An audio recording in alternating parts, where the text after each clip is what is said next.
Although there has long been suspicion among Christians of Islam, scholars accept the fact that there is no anti-Semitic tradition in the teachings of Islam, wrote David Livingstone, a respected researcher who has embraced Islam since 1995.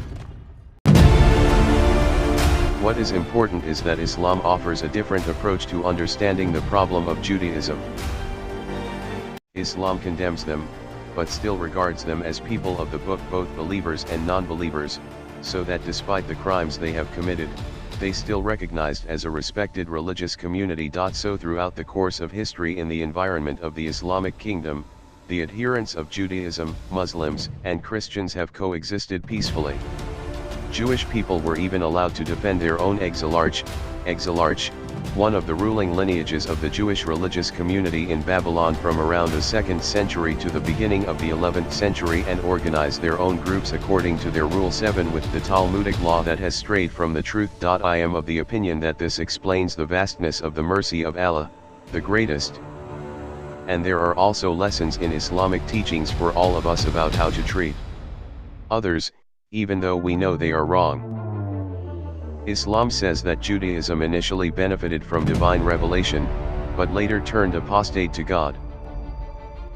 Today Judaism means Kabbalah and the Talmud.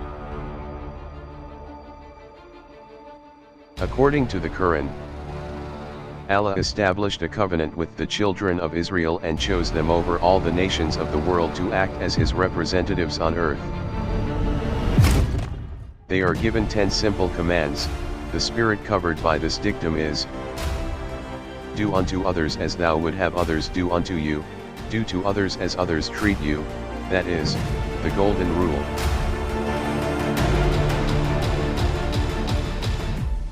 They thus further undermine the understanding of the agreement with God that it applies to them without conditions, and therefore, that God's promise of ownership of the land of Israel, or Zion, is forever binding, and that they are ultimately destined to rule the world, with the coming of their long-awaited Messiah Imam Mahdi.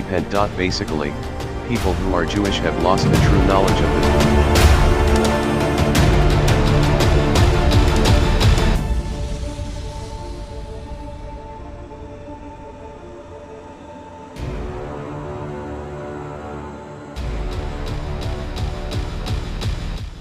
Al-Qur'an then goes on and mentions what blessings have been given to those who are Jewish, and reminded them of the extraordinary miracles they had witnessed themselves. But they still and continually refuse to worship God properly. For centuries Allah subhanahu wa ta'ala sent prophets to warn the Israelites to stop worshipping Canaan, Baal, and Astarte. They built phallic pillars for the gods, made human sacrifices and other heinous acts. Finally, they were warned that if they did not stop, they would be exiled. That is what then happened at the turn of the 6th century BC. When Nebuchadnezzar captured almost the entire population of the children of Israel and was exiled to Babylon, a period known as a period of exile. The Qur'an tells the story. And we have determined the children of Israel in the book, verily, you will cause mischief on this earth twice, and surely you will boast with great pride. Surat al-Isra 17:4.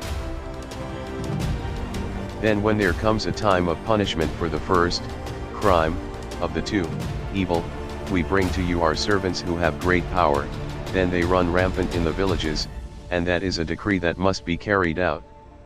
Qur'an Surat al-Isra 17:5.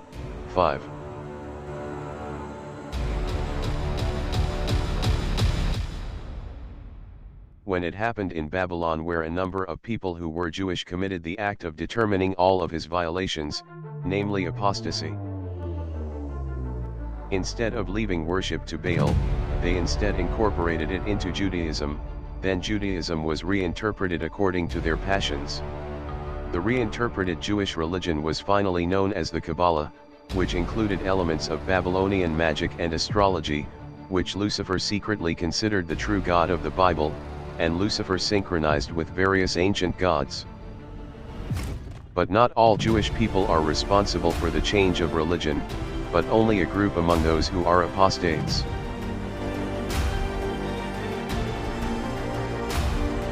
They thus further undermine the understanding of the agreement with God that it applies to them without conditions, and therefore, that God's promise of ownership of the land of Israel, or Zion, is forever binding, and that they are ultimately destined to rule the world. With the coming of their long-awaited Messiah Imam Mahdi. Basically, people who are Jewish have lost the true knowledge of They thus further undermine the understanding of the agreement with God that it applies to them without conditions, and therefore, that God's promise of ownership of the land of Israel, or Zion, is forever binding, and that they are ultimately destined to rule the world, with the coming of their long-awaited Messiah Imam Mahdi. Basically, people who are Jewish have lost the true knowledge of the spirit of the law. They reasoned that they had been punished by Jesus, which reminded them that the basis of this law was to love others, not just fellow Jews, because of neighbors they are also human beings. And today it has happened to Muslims. Muslims have also now lost the knowledge of the spirit of the law, and are therefore mired in unimportant controversy, and conditions everywhere are oppressed by despotic rulers, failing to live up to the example of people the true faith.